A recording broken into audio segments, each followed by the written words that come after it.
بسم اللہ الرحمن الرحیم۔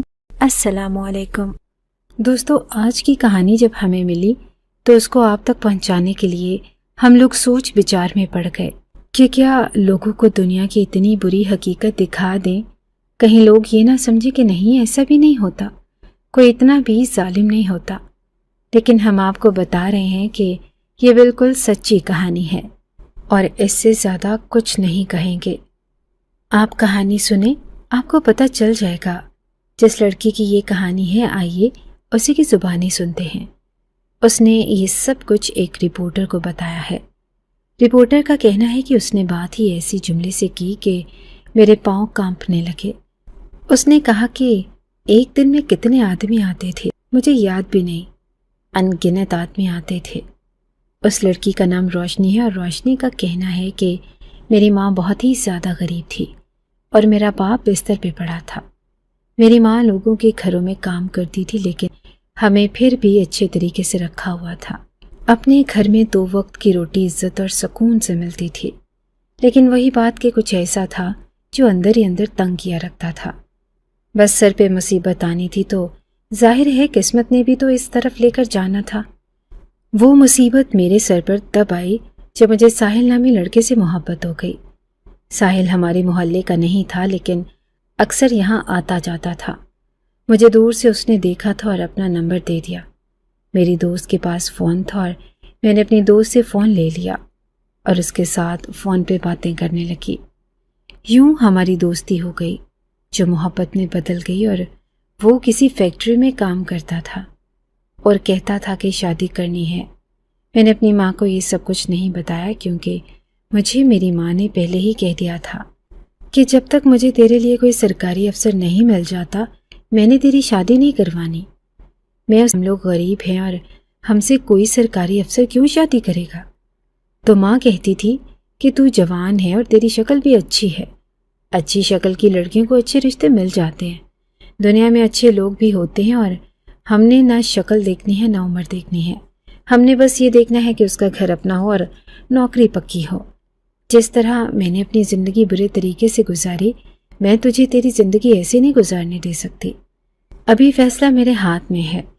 میری ماں نے پہلے کہہ دیا کہ میں نے نہ شکل دیکھنی ہے نہ عمر دیکھنی ہے، بے شک بڑی عمر کا ہو، بس اس کے پاس پیسے ہوں۔ مجھے ڈر لگتا رہتا تھا کہ کہیں میری ماں میری شادی کسی بوڑھے سے نہ کروا دے، اور میری دوست بھی مجھے کہتی تھی کہ بوڑھے سے ہی کروائیں گے کیونکہ جو سرکاری افسر ہوگا وہ بوڑھا ہی ہوگا۔ بس یہی باتیں میرے دماغ میں بیٹھ گئیں کیونکہ میں تو کم عمر تھی، ابھی جوان ہوئی تھی، اور میں نے ساحل سے کہا کہ ہم شادی کر لیتے ہیں، لیکن جب میری ماں نے ماننا ہی نہیں تھا تو پھر ایک ہی راستہ تھا کہ بھاگ کے شادی کر لیتے۔ ہم لوگوں نے پکا پلان بنا لیا اور گھر سے بھاگ گئے۔